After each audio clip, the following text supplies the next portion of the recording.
let's go around the horn real quick and do some introductions if we can. First, we've got Taylor Bisciotti. She is an anchor and reporter for the NFL Network. She appears on several NFL media platforms and programs, and she was the youngest female on-air personality ever hired by the network. Taylor, really excited to have you on the webinar today. And you are a Georgia grad, so sorry about your Bulldogs this year in football. Yeah, it's not ideal, but thank you for having me. I'm excited to be here with everyone.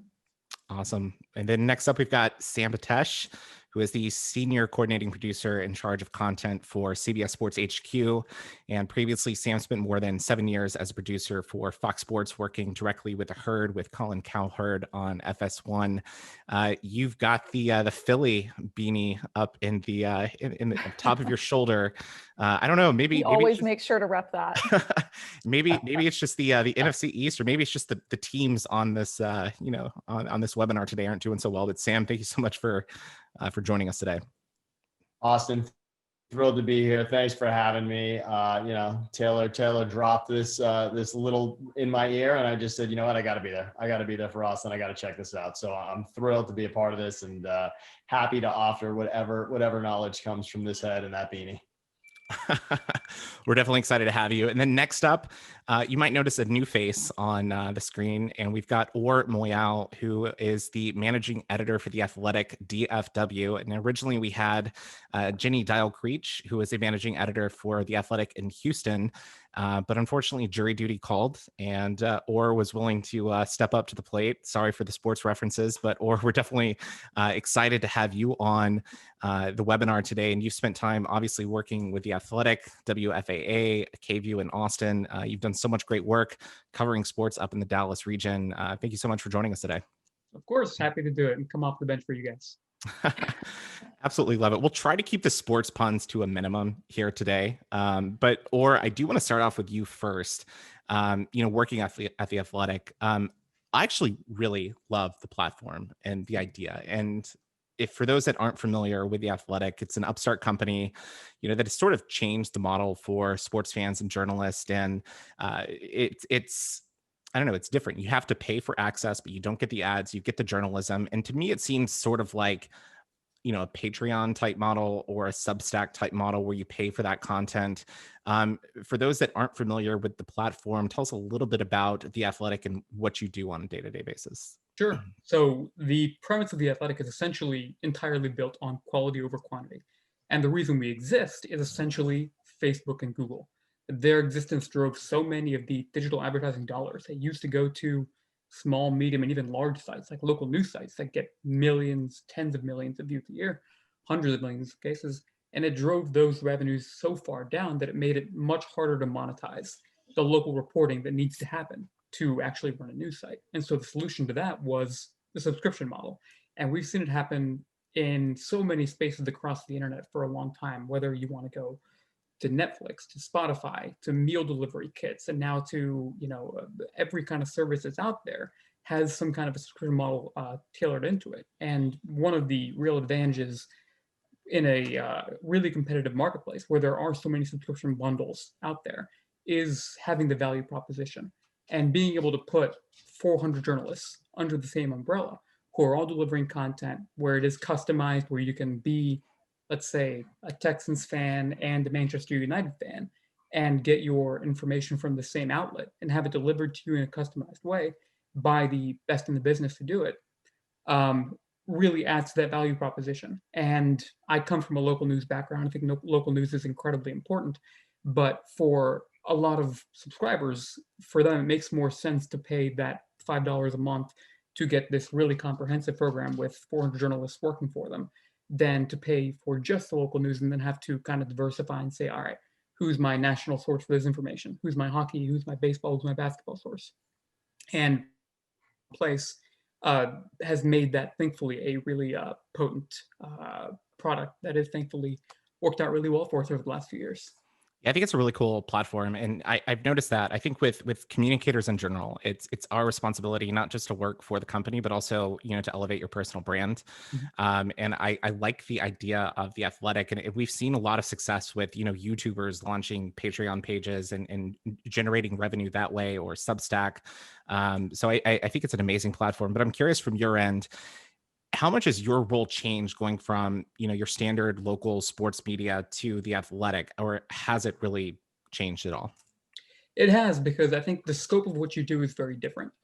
Working in local news, for one thing, the demographic was a little bit different. Generally, my old boss, Dale Hansen, used to say, we're trying to reach Bob and Martha in Mesquite, essentially the middle-aged couple who is already watching the local news, and we're trying to keep them tuned in to the sportscast. And so you're delivering things a little bit more differently. It's a little bit more lowest common denominator. You are explaining things a little more thoroughly. And in a sense, you have to dilute things down to a certain perspective, because you're not necessarily catering to a hardcore sports fan base. The people who subscribe to a premium sports product are generally already hardcore fans. And so we can kind of focus on that more analytical content. We can do deeper storytelling. We need less setup for content. And in addition to that, the fact that we have this really diversified offering means that I don't need to write a blog post about a story that happens in Philadelphia or New York. We have people in Philadelphia and New York for that.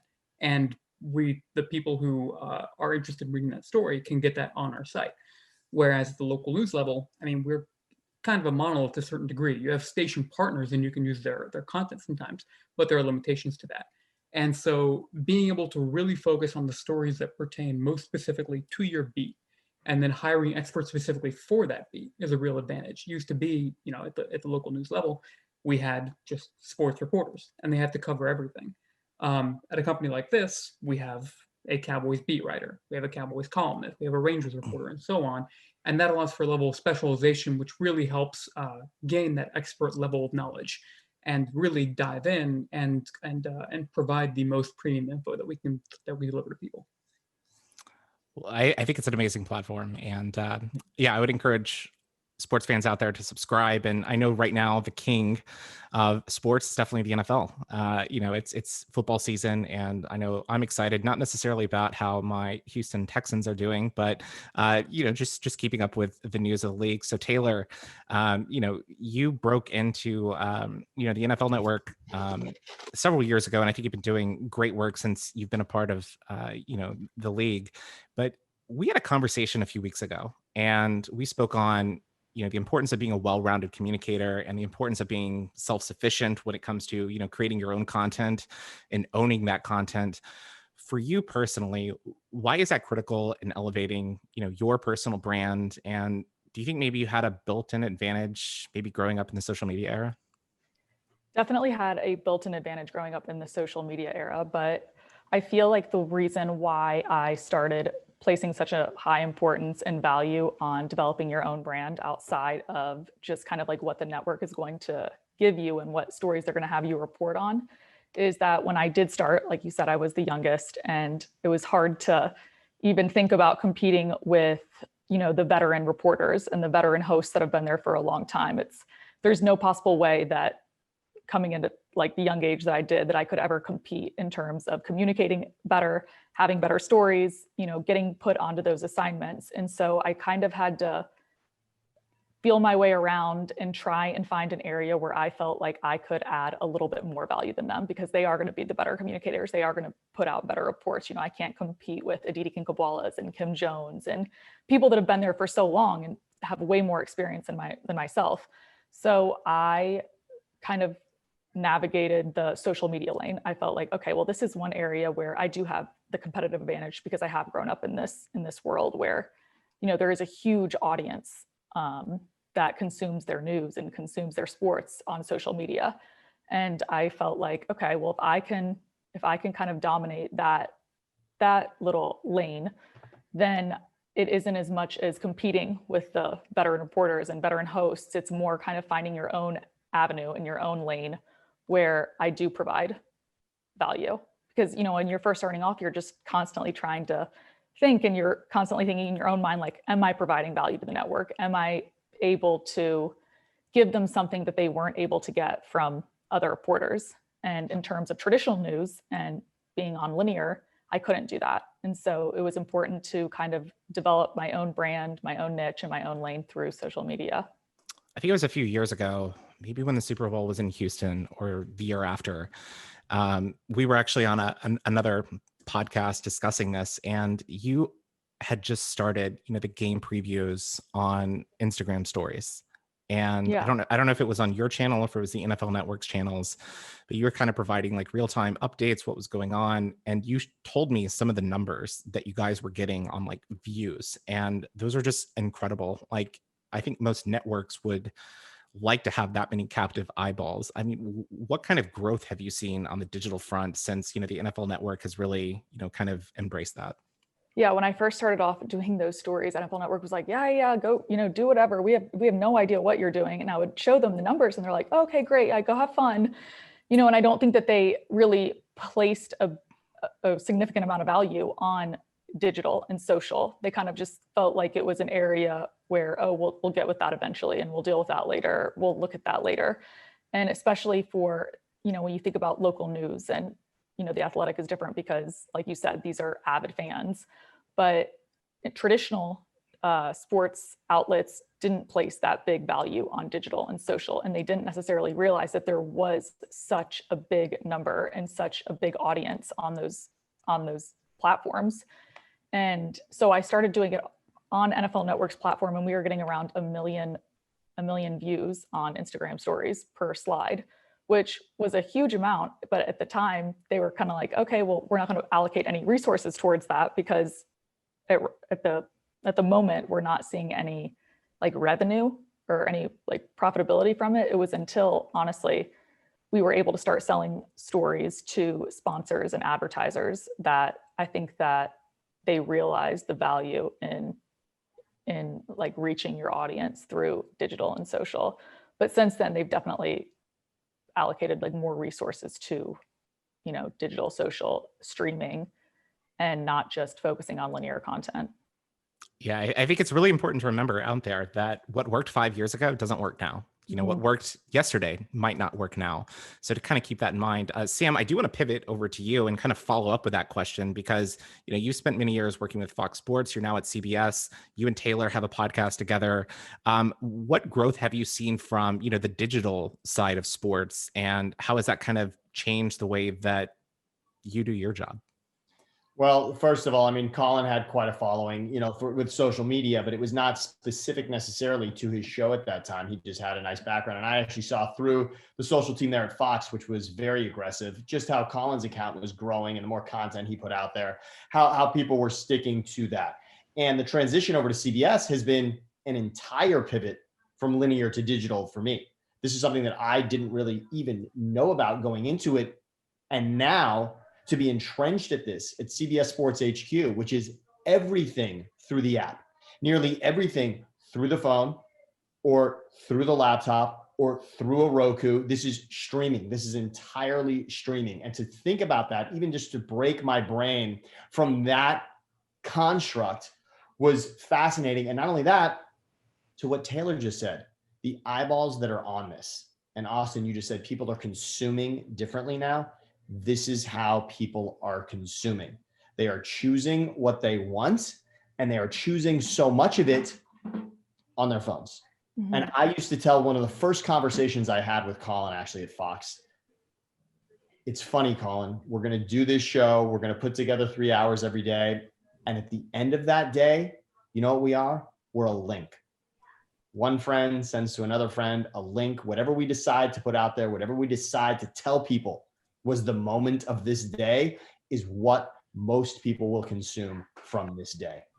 The link. And now essentially every day over the course of 24 hours, we exist, CBS Sports on an app. You click it, we're on, we're playing, we're delivering hard-hitting news, information, entertainment, draft coverage, you name it, but it's right there at a fingertip in a different way.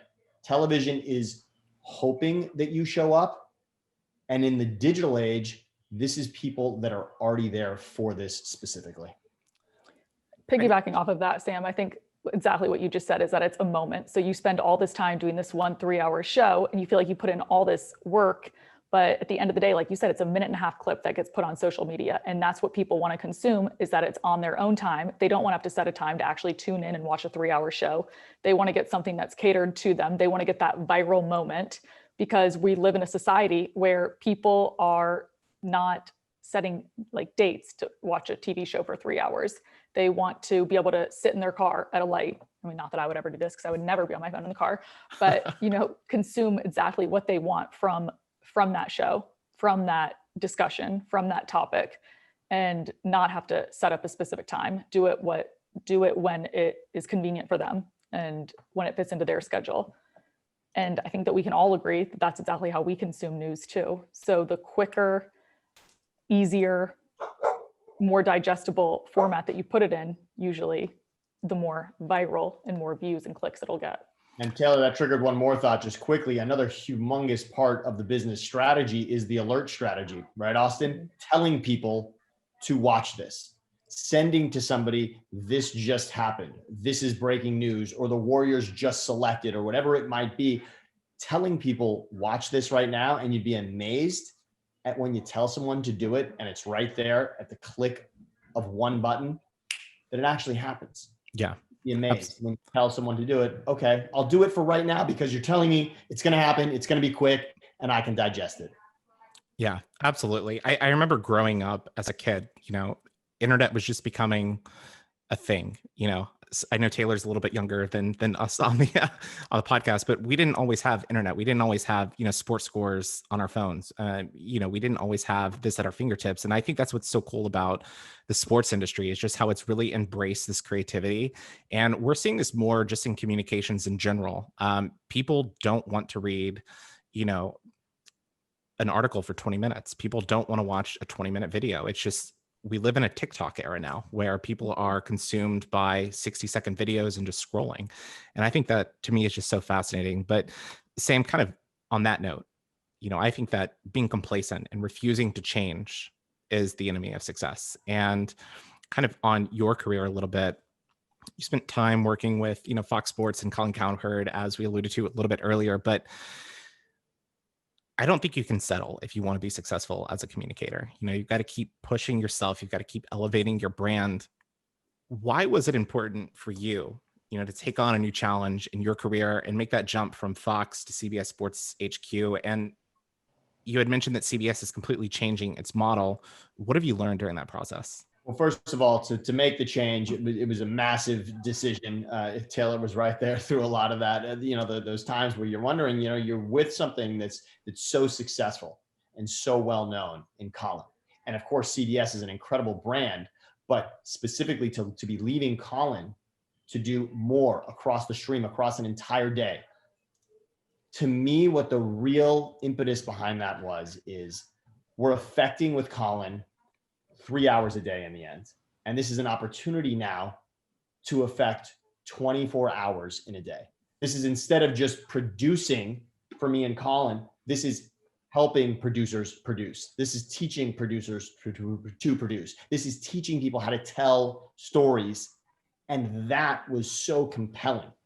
To run a small team to now running a larger team with more tentacles, and frankly, to learn so much more in the world. We knew and we were successful in exactly and precisely what we were doing with Colin, but to enter a world now where, as I mentioned, to be successful for somebody at home through a Fire Stick, to be successful on a phone, to be successful on a VOD that's delivered to somebody, to find success in all of those ways, I knew was going to be rewarding if I could just break through, get to that other side, move your entire life, and just slowly learn this new trick and this new tool. And it's been incredibly and remarkably rewarding. And I've learned so much just about the distribution process and where people are watching, when they are watching, and why they are watching. Absolutely. To add on top of that, Sam, I think that you are the perfect example for somebody that never settles and never is complacent in the job that they have, because you did have basically the ideal job. You're on one of the most successful and popular sports shows out there. You knew that it's not going away anytime soon. You knew you had a very safe job there, but instead of staying in that comfort zone, you felt like you saw the most growth in something that is digital and something that is a little bit more consumable rather than, date TV.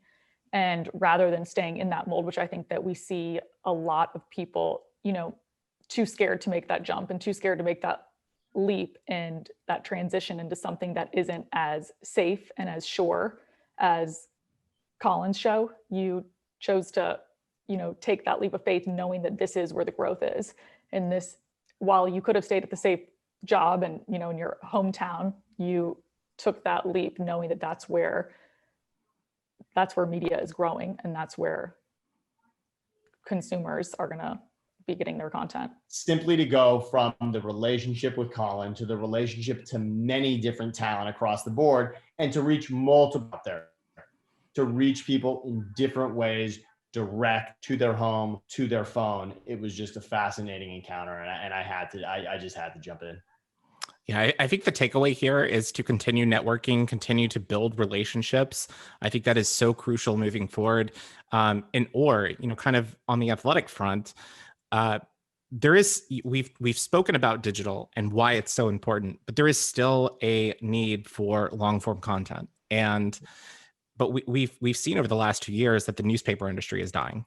It used to be so reliant on ad sales. It's just not what it was, 20 years ago. The Athletic has kind of changed that with its business model. But what have you guys done on the digital front to, elevate your game and, to continue to push and find new audiences? I know that podcasting has been big for the Athletic. What are you guys doing to, change the game in this digital era? Sure. So for one thing, we're a very data-centric company. Being based in Silicon Valley kind of leads people in that direction. And our founders have, a very deep background in the analytics space, in the finance space. And so they're very forward thinking about how we can best analyze what works and what doesn't, and how we can bring new people into the fold. And I think we do a good job of testing out different marketing scenarios. For instance, testing out different marketing offers for people based on when they go on the site and seeing what works best. Delivering content to people who are, already aligned with a certain demographic. We have ways of charting which articles are performing in a certain way and boosting them on social media based on that, because we know the efficacy is going to be higher in that perspective. And some of it with news is just going to be opportunism, knowing that when a story is big, it's going to be really big, but you have a short window. And when you do break it, when we broke the not to get too Houston centric with what I'm sure is a sore subject, but the Astros cheating scandal story from earlier this year was a massive story. So we needed to make sure that we did capitalize on that got in front of the right people at the right time, and that people realized that it was our story, that it was Ken Rosenthal and Evan Drellick's reporting that made that possible. And getting it in front of those audiences is really important. The podcast space has been really valuable. And we have, because of the depth of the roster, we have over 100 podcasts going who reach all kinds of people. And it's across multiple countries too. It's another big part of the operation, is the fact that we have 60 people in the UK covering international football. And being able to diversify our audience that way helps a great deal as well, because you can go to advertisers who may not be necessarily looking for a baseball reader or a basketball reader and say, we have this demographic as well. We have dedicated WNBA coverage. We have dedicated NWSL coverage and US men's and women's national team coverage. And that, I think, allows you to cater to a larger base than most sports media sites do. And I think it's a really interesting approach. One thing I've thought about a lot, which is kind of the outlier in the field right now, is what happens with esports and esports fans. I think that's probably the area where they have the least crossover with traditional sports fans, and how do you reach them? And we haven't gone heavily into that space yet. It's something that I hope we do in the next few years, but that's still kind of a remaining challenge, because marketing to that base is very, very different. And they also consume media very differently. It's kind of like what you guys were talking about a little bit earlier. Esports fans aren't sitting down to watch a 2-hour Overwatch League tournament. They're watching clips, or they're watching it on Twitch occasionally, but they're not sitting down in front of ABC. And I know ABC carries that sort of thing, but they're not really sitting down on ABC and watching that just end to end. And so the way they consume content, the way they read about it, the people they follow is going to be different. And the challenge of reaching those people is going to be a significant one. But if you can tap that, that is a massive and very, very fast growing base of people who could have a lot of brand loyalty if you're the first person to crack that nut. Sam, I see you shaking your head a little bit. It was specifically around the esports and the streaming. I look back to the summertime when there was a fear that we wouldn't have football in the fall. And I don't want to bring up, competitors, but for you guys, but Barstool Sports, they have a streaming platform on Twitch, and Big Cat, for those that follow Barstool, decided that he was going to stream NCAA college football 2014, and he had a absurd audience from like a character that he had created, and I think they would get like 150,000 plus people watching him play a game from 2014. He was able to engage different colleges and universities. They were sharing, the wins, the losses. I mean, how does streaming fit into sports and communications moving forward?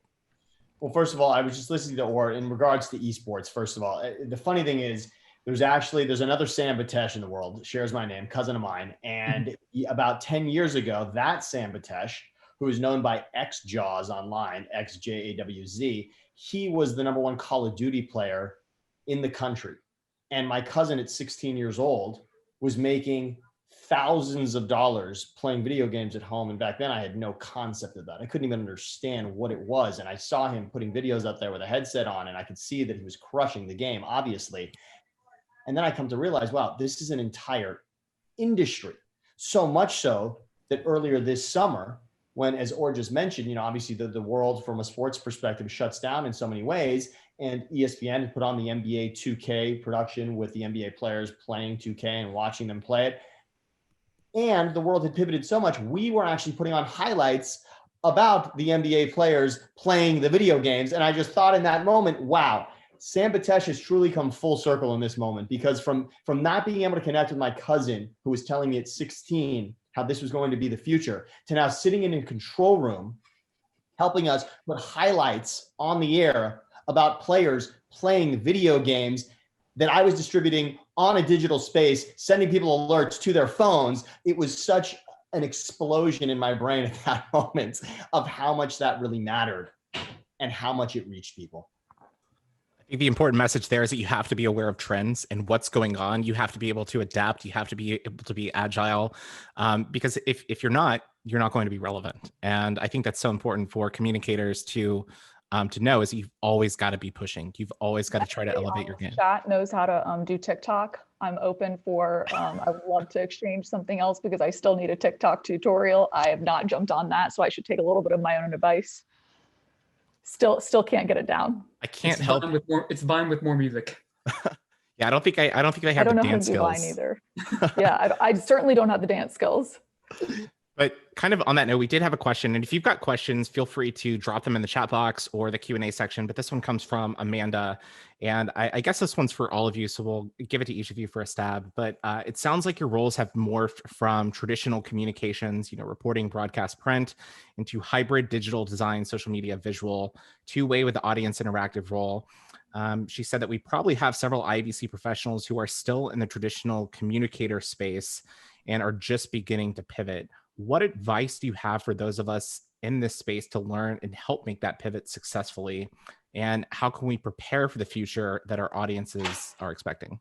I can jump at one part of it first, which is just the first part of the question there, Austin, which is about pivoting and saying that traditional communications are reporting, broadcast, print, et cetera, but it's actually taking those traditional communications of reporting, broadcast, and print and distributing them differently. So it's not about getting away from them necessarily. I mean, CBS Sports, this is still all predicated on a cbssports.com website where writers and columnists are still putting stories out. The difference being those writers are now seen on CBS Sports HQ, and many of them are participating in podcasts as well. So what it comes down to is now you're not simply reaching people on a website, you're creating a brand around this name that is reaching people in the other spaces where they now exist, because everybody is now not sitting, let's say, at work on a website consuming news that way. This is someone who wants to hear about this on their way to work through a podcast. This is somebody who, when they set their fantasy lineup, wants to scroll down and while they're looking at the waiver wire, have a video telling them who they should go after that week. And it's those same people that you would see in the traditional space. They're now just showing up in the new places that we consume. Jump on top of that. I think that people have very quick and short attention spans. They want immediate gratification. They want to be able to consume their news, and even though it is the same news that they've always been consuming, in the most digestible, consumable possible way. And so it's wherever that the audiences are living. If they're living on TikTok, then find a way to, put that news and make it super digestible, consumable, and easy, like a clean interface, and do that whether it be on Instagram, Twitter, TikTok, Vine, if that's still around. I don't even know. Clearly I need to sharpen up some tools. But yeah, I think that, like you said, it's not changing the actual information, but it's making it more consumable and realizing that this younger generation has a quicker and shorter attention span for it, that they're just willing to allocate. I think it's absolutely true. My old boss at Channel 8 here in Dallas was Dale Hansen, and Dale's been in TV for 40 plus years. He is in his early 70s. He's a legend in the business. He's incredibly good at what he does. But he does not do anything on the internet beside use his email. He's very good at email. Beside that, he's pretty much out on it. But essentially, we started taking these commentaries that he would do on the TV station and putting them online. And one of them blew up. He did a commentary on Michael Sam that absolutely blew up to the point where it got shared on millions and millions of times across the internet. And he ended up getting an invite to the Ellen Show, where he got invited there. And that made his year, and it made his wife's life. And she just basically is still gloating about that. And Dale, since then, is extremely internet conscious. And every time he does something, this is going on YouTube, this is going on Facebook, this is going on Twitter, because he realized that he could reach so many people through that medium. This is a guy in his early 70s who's as much of a TV lifer as anybody I know, and is very old school. But he realized that these tools could help him. And he didn't really have to change anything of what he did. And so that adjustment is absolutely possible. You don't really have to change what you do, like you guys just said. You just have to put it on a new medium. And I think a lot of times it's just kind of like you said, just trying different things and seeing what sticks, seeing what your audience actually responds to. So for example, just doing those Instagram stories, we saw that people wouldn't necessarily listen if they just had to sit there and listen, but because it drove them to actually engage. If there was a poll where they had to pick which team, well, then all of a sudden they're coming back for it because they want to put their input and they want to see how other people are responding. And we didn't know that for a little while. So I think a lot of times you're just throwing stuff out there, seeing what sticks and seeing what people respond to, because I don't think that there is ever a clear-cut way of how do we get to this audience. You just don't know until you try it a lot, and then some things will fail, some things will be successful.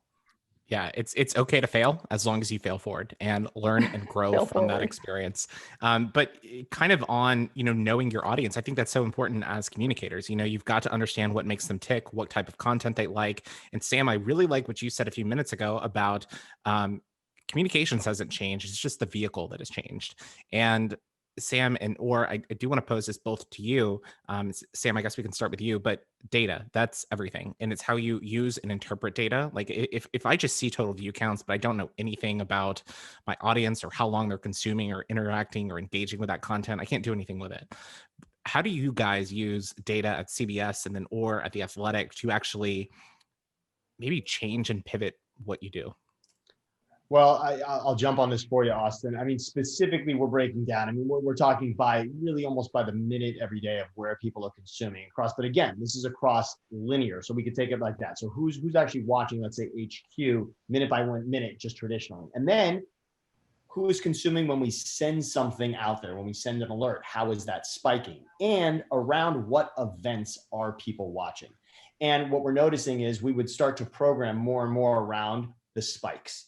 And what would happen is we would notice that, let's say if CBS, let's say a CBS SEC game of the week per se, that's something that's actually on a stream. And when that game is over, that stream is now plugged into CBS Sports HQ. They're getting our programming. So of course it makes sense. All right, in that moment, we are going to program to that audience. Yes, there may have been people that were watching us and weren't necessarily watching the game, but at that moment that the game ends, that's your influx of new eyeballs and new audience. And in that moment, You commit to that and you hold that for 15 to 30 minutes. And now your number that comes in at the potential that is exponentially more than it was before that game ended. Now you're capitalizing, you're holding that. You've got a time spent viewing that is well beyond what you ever could have done in those 30 minutes if you weren't thinking on your toes and understanding that that's going to be the influx. That's going to be the moment. Those are going to be the eyeballs that you have to hit. And so we take that model and use it across the board. Now you're talking about programming 2 hours ahead of a Monday night football game, a Thursday night football game, 30 minutes afterwards. As soon as that game ends at night, you're sending an alert with the final score of a game, and you're making sure that for 30 minutes, you're holding that topic, because all of those eyeballs that you just told, hey, this just happened, when they click that, you know what they want to see? They want to see exactly what you told them was going to be there. And if you hold that for 30 minutes, now you've got them, and that's where you're seeing the spike. So it's really about telling people that you're going to do something specifically and then actually doing it and holding them. And Sam, I think that you're very good at picking out specific moments of whether it be a game, a matchup, a story, and really focusing in and honing in on those specific moments and then turning it into a bigger moment. So you're very good at just kind of breaking something down, seeing where you need to really hit points, and then expanding off of that and trying to capitalize and grow and maintain your audience off that one specific moment that people want to hear about, that people want to know about.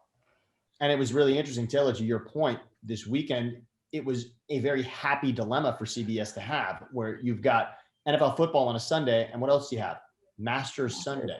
So for the first time in any of the history that any of us can remember here, to have the Masters in November gives you this great opportunity where you're now super serving two different audiences. And yeah, so I noticed that it took you a little longer to respond to my texts. it could have had a little. Did Sam freeze, or is it me? I think he froze. Yeah. So or we'll turn it back over to you on the digital side and the data. What are you guys doing to kind of interpret that and execute on your content? Honestly, this is the biggest advantage of working digitally as opposed to kind of in the linear TV space where I was before. The amount of data and the accuracy of the data that we have access to is just a different universe from what it was in the TV space. And getting precise measurements on how many people are reading a story, where they're reading it from, how long they're staying on it, how many people are subscribing to read a story specifically, the percentage of people who are subscribed to a certain team who are deciding to read that story. There's so much out there that we can use to measure our stories with and see what works and what doesn't, find better ways to package our stories, run surveys on how we can improve going forward. One thing that we've talked about, and this is kind of a little bit challenging to pull off, is even instituting a feature where we kind of test out different headlines. And essentially there's like this variability where 4 or 5 different headlines are sent out, and we kind of analyze the clicks based on that and see what works best. And we can use that's fascinating. and learn from it. Yeah. And so we are very data centric. We do our best to improve every day. And information, it just provides so much power. And that's one of the really difficult things about working in the TV space, is that the ratings are imprecise, and it's very hard to make very, very conclusive observations based off of them, because you are essentially, it's all rounding. There's not a precise measurement of what's going on, and you don't want to make an assumption based off data which might not be accurate. There's a saying that I think was ascribed to Billy Beane once upon a time, which is, good information is better than no information, which is better than bad information. And you never want to make a decision based off information which isn't going to be accurate. And having that sort of precision is a real advantage, and it's one that thankfully we're able to utilize. So just a question for you on that. So if you had a story that was coming out, you all would have a different title for it, different titles, and then see which one people click on the most? Yeah, we haven't implemented that, but it's something that's under consideration, is if we were able to engineer a tool that was able to kind of workshop these things, and so that we could kind of optimize going forward and see what really does work best. And a lot of that we can do by running surveys on the site. If you put a team name as the first word of an article, as opposed to the third or fourth word, how much of an impact does it have? A player name, first word or second word, using different adjectives. And obviously, look, the news value comes first, and you've got to make sure to keep that in mind. That's why editors are around, to make sure you're weighing the proper communication of the story along with all these metrics. But having that data and knowing what works when you have the opportunity to make that decision is really valuable. I think that A/B testing is absolutely fascinating. And Taylor, I know you mentioned TikTok a little bit earlier. I've seen TikTokers post the exact same video, but maybe they're wearing a different shirt or a different color, and they'll post it and you'll see which one gets more likes, more engagement. And it's insane. Based off of the shirt color. Yeah, it's just Interesting. crazy looking at that kind of data. Yeah, I gotta but get on TikTok. yeah, sorry, I am on TikTok. I don't do any dances. I just consume the content there. But it wouldn't be a sports-based webinar if we didn't have a Woj bomb drop during the middle of it. Warriors all-star guard Klay Thompson suffered a season-ending Achilles tear, according to Adrian Wojnarowski. So Woj bomb here in the in the webcast today. But Taylor, I do want to kind of ask you a question.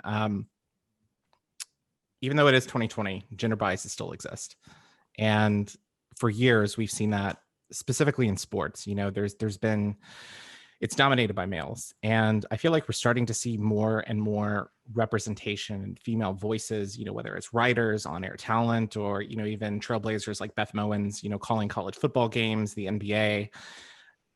What has your experience been like, kind of overcoming that gender bias, and what advice would you share for, whether it's in sports or, any industry, and kind of overcoming that, and what role did mentors play in that process for you? I think that in every profession, and this is not one that it's exclusive to, but there always is going to be a little bit of gender bias and adversity and obstacles that you have to overcome. And that's everywhere. So I think that as soon as you realize that exists, and you just basically need to find ways to overcome it, and you can, make sure that you study harder and constantly, are trying to prove yourself to make sure that you feel like you do belong. I think that the sooner that you are comfortable with the fact that you do belong, and relying on mentors, and relying, quite frankly, on other females. I think the biggest shift and change that I've seen in the last couple of years is that you're seeing more and more females that are lifting each other up rather than tearing each other down, where for a long time, it wasn't necessarily like the men, which people think about, that were kind of like belittling what your point of view, perspective, opinion was, but it was a lot of females. And so you're seeing a lot more females supporting other females in this profession, which has been so empowering. And so definitely has changed the landscape and honestly, the entire field, I think. And so I think that girl power definitely has played a big role in the change and the shift. And then of course, like you said, there's the Beth Mowins, Hannah Storm, so many pioneers and people that have really paved the way, where it is normal to now see basically a female in every single role. Do I wish that there was more of it? Absolutely. Do we still need to keep pushing? 100%. But I think that the biggest shift and the biggest change for the positive has been seeing that when a female lands a great job, you're seeing more and more females that are applauding her and thinking, okay, that doesn't necessarily mean that that's a job that's taken away from me. That just means that there's going to be more of those opportunities and more of those doors opening up. I think that's something that has been great to see just in the last few years, just the change. And, even going over to The Athletic, I think yesterday, Nicole Auerbach posted on Twitter that she was named, one of the National Sports Writers of the Year. And then, Jenny Dial Creech, who, unfortunately had jury duty today, managing editor for The Athletic here in Houston. So we're starting to see changes, and, that is really exciting to see. And even here on our IABC Houston board, I mean, Haley Ross, president-elect, or president, and then a president-elect, it's female driven. I think that's great to see. I mean, keep fighting. When you see other women just kind of empowering other women, it's stronger than any sort of adversity in the workplace. We did actually have a comment that came in the Q&A, and it's from Shay Sullivan. She said that in 1997, she was working in local TV news and made the jump to sports. Ownership said, quote, "Oh no, we simply can't have a woman doing sports," end quote. Though the sports director wanted me for the job, I then went somewhere I was welcomed. So it's tough. Yeah. So thanks, Shay. It's important to surround yourself with people that lift you up rather than tear you down. And if you do feel like you're in a job where you feel like that exists a lot, find a mentor, find somebody who you feel like your perspective and your role is amplified and your voice is amplified. I think mentorship is so important, and that's something that we've had here with IABC Houston. Is, we have a networking program. It's been really beneficial for me as well, and I think one of the cool things that we've learned during this digital age is that they don't have to be someone local. You can still have conversations with someone across the world. In fact, my mentor, look at us all right here. yeah, exactly. In fact, my mentor, he's based in Melbourne, and we had a conversation yesterday, and so it's just great to be able to have conversations with people that are 16 hours away, still learn, grow, and have those relationships with. Let's just go around the horn real quick. I want to ask you all about your mentors, who you've learned from, who you've grown from, and what kind of impact that they've had on your career, and maybe some advice that you would share for other communicators, whether they're seasoned professionals or just trying to get their start. But Taylor, we'll go ahead and start with you, and then we'll move over to Orr and then Sam. Jan Jeffcoat has definitely been my biggest mentor in this field. I was an intern at WUSA 9, and she was the main 11 p.m. news anchor there. She went to South Carolina, so we kind of bonded over SEC ties, and she is such a bulldog. She's obviously a female, but takes crap from nobody, and has always been somebody that, I could call and she would just talk me through basically anything, and kind of taught me the ropes, and to never let a door or an opportunity that closes, that she said, no matter how many no's preceded it, it only takes one yes and one door to open. So she's been invaluable and has always provided great advice, because it's something that she went through, and she's fantastic. That's she awesome. Actually just launched a show in DC, a new news show, just announced today. There you go. I'll have to check that out. Or what about you? So my primary mentor has to be a guy named Dandy Colleen. And Dandy is the executive sports producer at CBS 11 here locally. And my early ambitions were almost entirely fixated on radio. I wanted to be a radio host or producer pretty much from the time I was about 9 years old. And that was all I wanted to do. Then I got to college and realized radio was just about dead. And the jobs were, look, it's not dead, but it's not where it once was, and it's hard to find jobs. And I had so many friends in school who I knew were more gifted than I was in the radio space, and they were having a hard time getting ahead. And I decided to pivot to TV, and Dandy came and spoke to a sport broadcasting class that I was in. And I think it was probably the fact that I sent him just, 7 or 8 different emails. It was just the persistence. But he gave me a shot, brought me on as an intern, and within a few months, he was letting me edit teasers for the show, was writing. I was eventually just editing videos for the show. And about 6-7 months in, the Super Bowl in Arlington took place. This is 2011. It coincided with the biggest snowstorm Dallas had seen in about 15 years. That was insane. Insane news week. Absolutely absurd. And so a quarter of the staff at the TV station could not get to work. And so I'm living in Denton, about 40 miles away from Fort Worth at the time. And Dandy calls and says, if you can come in this week, you can produce. And it took me an hour and a half each way. I legitimately thought my car might break down 3 different times. But I drove in, he let me produce. And by the end of that week, he gave me a job. And he's been, he's counseled me the whole way. He's given me all kinds of input. And, he's still a sports VP over there. He's doing an incredible job. And he serves as an example to me of what I want to be to young people trying to enter the business, and trusting them, guiding them, and leading by example and showing them how to excel. I love that. Sam, what about you? Well, this is, I'll break it into 2. There's really 2 for me for sure. So there is one by the name of Andrew Ashwood. And Andrew Ashwood was a program director at a radio station and the radio network I was at, Fox Sports Radio. So that's why I was shaking my head, or just because radio was a big part of my career, but you're right, it's certainly pivoting as well in the moment. But Andrew Ashwood lived by the motto, dare to be great. And I remember specifically in the Super Bowl in Houston, not recently, but the one back in 2004, Andrew was the kind of thinker that on Radio Row, guests are walking through, and I remember he saw the singer Yanni. And we were speaking at the time to Takeo Spikes, the linebacker from the Bengals back then. And Andrew looks at me and he goes, whoa, bud, Yanni, Takeo Spikes together. And that was the kind of thinker he was. He forced me to get so outside my box. Ideas that no one would ever think of, frankly, that somebody might not even want. Andrew wanted to try. And so that dare to be great motto stuck with me. And that will always be a part of who I am. And the number 2 one is Pat O'Brien. Pat, who was on the air for years with CBS covering the NBA and then pivoted into entertainment and then got back into sports radio later. And that's where he and I really met up.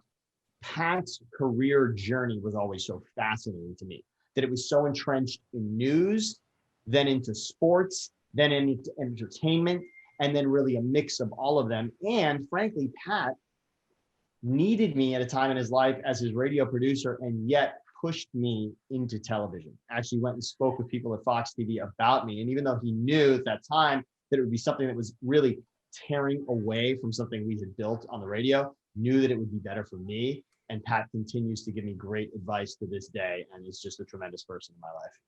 I love that. You could learn from anyone, just continue. I think that's a challenge for everyone on here today, is always find new ways to learn, keep pushing yourself. Don't be afraid to ask for help either. And people are kind in this world, that you would be surprised how many people would have, coffee with you for 15 minutes and just, pick their brain.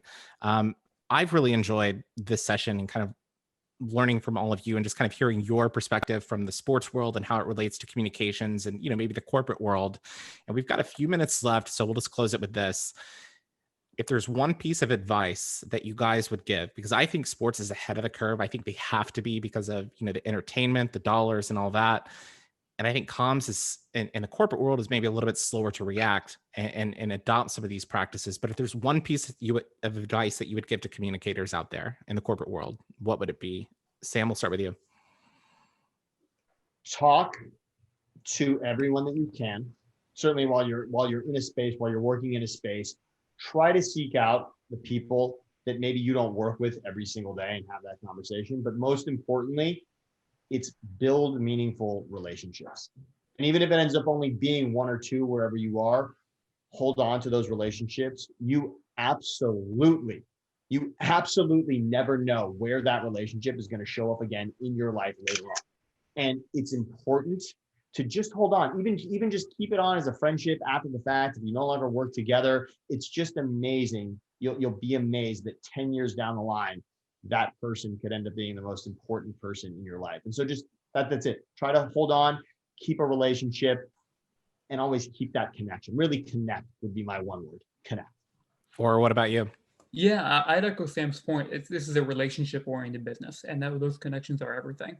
And I mean, to that end, little things like, personalizing an email when you send that PR pitch do definitely make a difference. That makes somebody feel a lot more connected to your pitch and a lot more likely to respond. I have no idea how many emails I get per day. I have lost track. Generally, if it's somebody that I already know and it's somebody who's kind of addressing me specifically, who is telling me why they think this fits for me, I'm a lot more likely to read it. There's a lot going on. And so yeah, I do think that level of personalization, which probably doesn't take too long. It's just, you can sub out little things along the way and just kind of send your general pitch to many people, is probably an effective way to connect with people. Very good. I totally agree. As someone that does media affairs, personalize the pitch. It's so important. Taylor, what about you? I'm going to continue on the relationship and the importance of that. And just whenever even you go cover a team or when you are going into a meeting, make sure to treat every single person that you meet the same way that you want to be treated, because it's the people that you never assume. It's the assistants, it's the PR people at the different teams. It's the people that you would never assume have, the most power. It's never going to be the player. It's never going to be the person the executive that you're going to meet with. It's going to be the assistants. It's going to be the producers. It's going to be the PR people that end up making the biggest difference in how your entire experience and time there is going to go, because those are the people that have the most say and clout and can make or break or change your entire time there. Absolutely. I couldn't agree more. And really quickly, Haley dropped the survey link in the chat box. If you guys can, just go ahead and fill that out. Let us know what you thought of today's session. And we'll also be sending out probably next week the recap of today's session. So I hope you all enjoyed it. And I do want to give you all a chance to plug your social handles, because if people want to follow the work that you're doing or, maybe connect with you, whether it's on Instagram, LinkedIn, whatever, what's the best way to get in touch with you guys? Or we'll start with you. Or is muted. Or is muted. All right, muted for the dogs. That's all right. Sorry about that. Yeah, I'm not that important. I'm a background guy. But if you guys want to see pictures of my dogs, it's at Moyal on Twitter. I think we all need dog photos in 2020. We all need those. Yeah. Those are the content that we are all here for. Absolutely. That's it. What about you, Sam? I would say Instagram is probably the best for me. At Sam Batesh is where you can get me direct, but also Taylor and I and the podcast that we do at Let's Catch Up NFL. If you're interested in more fascinating NFC East takes or potentially where Taylor's Ravens are headed this season, at Let's Catch Up NFL is the best way to get really both of us, frankly, but that's more fun content from us. And then just at Sam Batesh, B as in boy, ETESH is the last name. Awesome. Taylor, Sam just mentioned the Ravens. I'm getting super crazy with my handles, but just at Taylor Bisciotti for me for Twitter and Instagram. And then of course, Let's Catch Up. Well, thank you all so much for joining us today. I've really enjoyed the conversation. Hope that those that joined enjoyed it as well. But want to say thank you again to Taylor, Sam, and Orr for joining us. And we'll see you again next month. Take care, everyone. Thanks for having us. Bye, guys.